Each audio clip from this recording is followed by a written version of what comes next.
The pact consisted of 9 documents, of which 4 were arbitration treaties between Germany and her neighbours, Belgium, France, Poland and Czechoslovakia. 2 were treaties between France and her eastern allies, Poland and Czechoslovakia. The 7th was a note releasing Germany from any need to apply the sanctions clause of the covenant against any aggressor nation on the grounds that Germany, being disarmed by the Treaty of Versailles, could not be expected to assume the same obligations as other members of the League. The 8th document was a general introduction to the pact, and the 9th document was the Rhine Pact, the real heart of the agreement. This Rhine Pact guaranteed the frontier between Germany and Belgium-France against attack from either side. The guarantee was signed by Britain and Italy as well as by the 3 states directly concerned, and covered the demilitarized condition of the Rhineland as established in 1919. This meant that if any one of the 3 frontier powers violated the frontier or the demilitarized zone, this violation would bring the 4 other powers into action against the violator. The Locarno Pacts were designed by Britain to give France the security against Germany on the Rhine which France so urgently desired, and at the same time, since the guarantee worked both ways, to prevent France from ever occupying the Ruhr or any other part of Germany, as had been done over the violent objections of Britain in 1923 to 1924.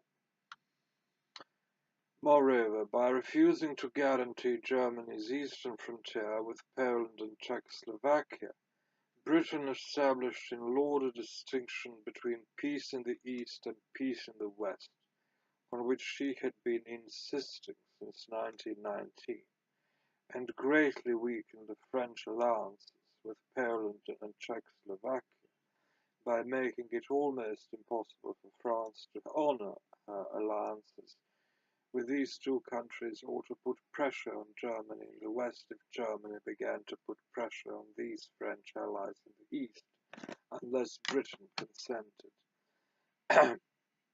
Thus the Locarno Pacts, which were presented at the time throughout the English-speaking world as a sensational contribution to the peace and stability of Europe, really formed the background for the events of 1938, when Czechoslovakia was destroyed at Munich.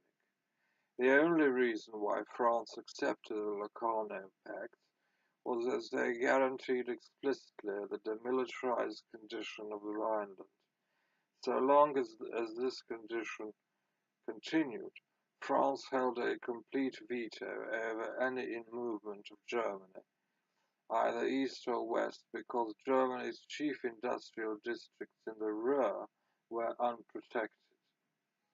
Unfortunately, as we have indicated, when the guarantee of Locarno became due in March 1936, Britain dishonored the agreement. The Rhine was remilitarized and the way was opened for Germany to move eastward. The Locarno Pact caused considerable alarm in Eastern Europe, especially in Poland and Russia.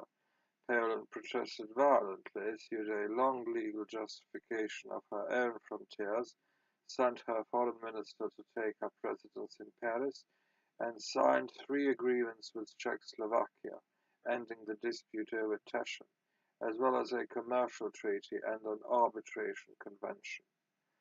Poland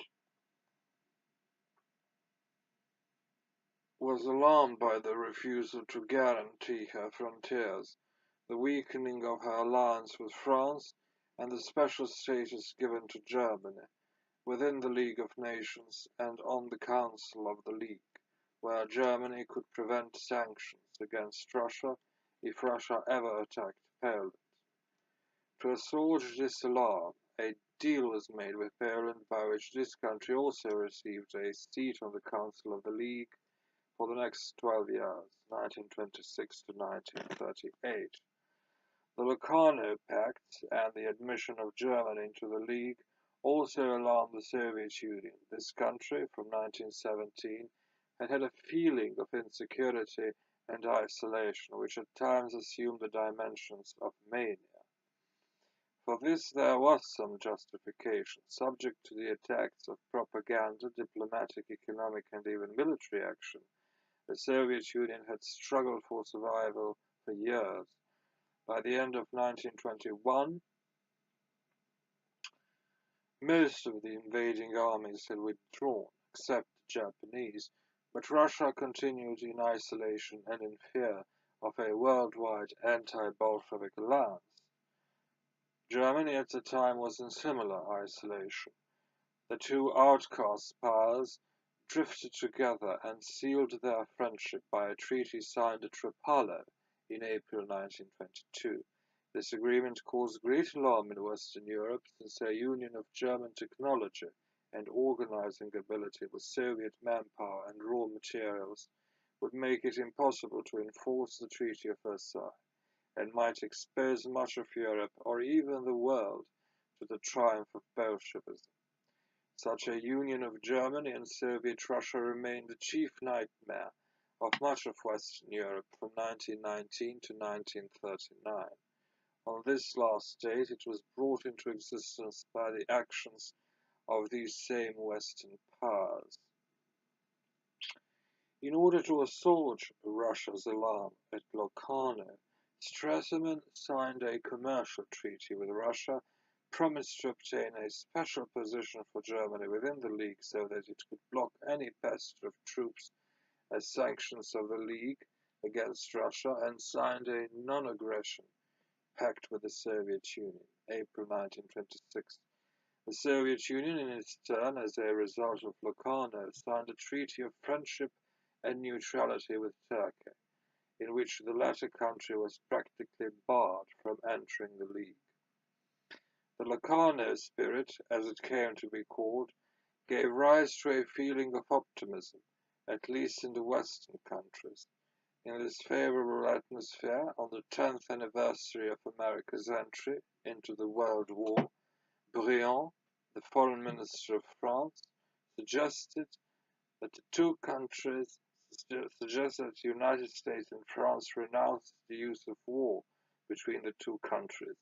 This was extended by Frank B. Kellogg, the American Secretary of State, into a multilateral agreement by which all countries could renounce the use of war as an instrument of national policy.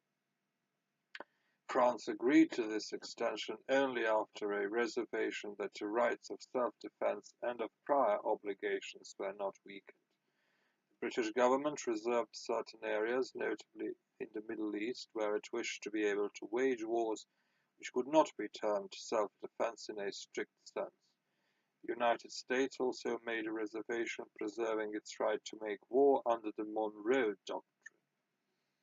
None of these reservations was included in the text of the Kellogg-Briand Pact itself, and the British reservation was rejected by Canada, Ireland, Russia, Egypt, and Persia. The net result was that only aggressive war was renounced.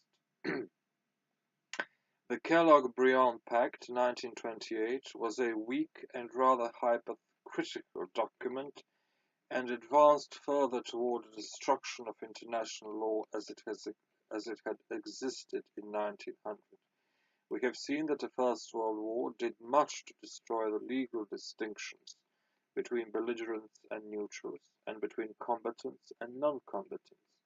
The Kellogg-Briand Pact took one of the first steps toward destroying this legal distinction between war and peace, since the powers, having renounced the use of war, began to wage wars without declaring them, as was done by Japan in China in 1937, by Italy and Spain in 1936-1939, and by everyone in Korea in 1950. The Kellogg-Briand Pact was signed by 15 nations which were invited to do so, while 48 nations were invited to adhere to its terms. Ultimately, 64 nations, all those invited except Argentina and Brazil, signed the pact. The Soviet Union was not invited to sign, but only to adhere. It was, however, so enthusiastic about the fact that it was the first country of either group to ratify, and when several months passed with no ratifications by the original signers, it attempted to put the terms of the pact into effect in Eastern Europe by a separate agreement. Known as the Litvinov Protocol after the Soviet foreign minister, this agreement was signed by 9 countries: Russia, Poland, Latvia, Estonia, Romania, Lithuania, Turkey, Danzig, and Persia, but not by Finland, which refused, although Poland had no diplomatic relations with Lithuania and the Soviet Union, and none with Romania. The Litvinov Protocol was one of the first concrete evidences of a shift in Soviet foreign policy, which occurred about 1927 to 1928. Previously, Russia had refused to cooperate with any system of collective security or disarmament on the grounds that these were just capitalistic tricks. It had regarded foreign relations as a kind of jungle competition and had directed its own foreign policy toward efforts to foment domestic disturbances and revolution in other countries of the world. This was based on the belief that these other powers were constantly conspiring among themselves to attack the Soviet Union. To the Russians, internal revolution within these countries seemed a kind of self-defense, while the animosity of these countries seemed to them to be a defense against Soviet plans for world revolution.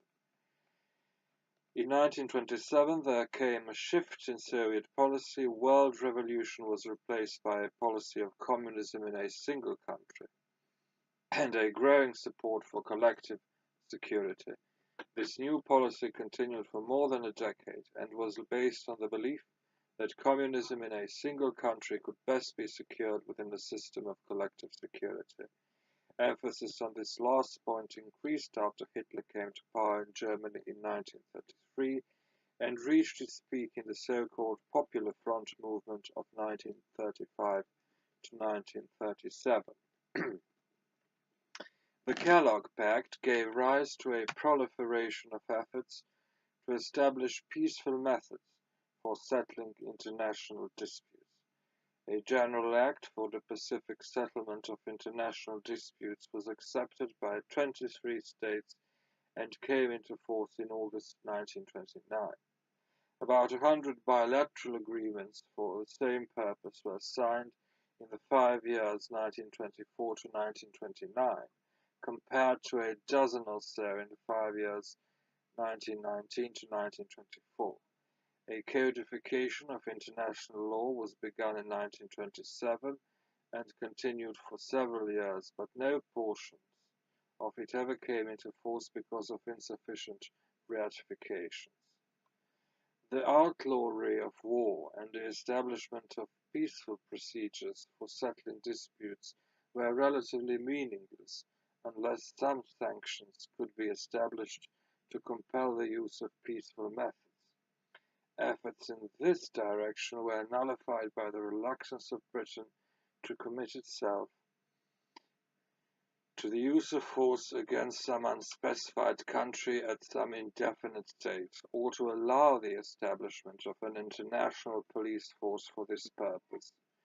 Even a modest step in this direction, in the form of an international agreement providing financial assistance for any state which was a victim of aggression, a suggestion first made by Finland, was destroyed by a British amendment that it was not to go into effect until the achievement of a general disarmament agreement.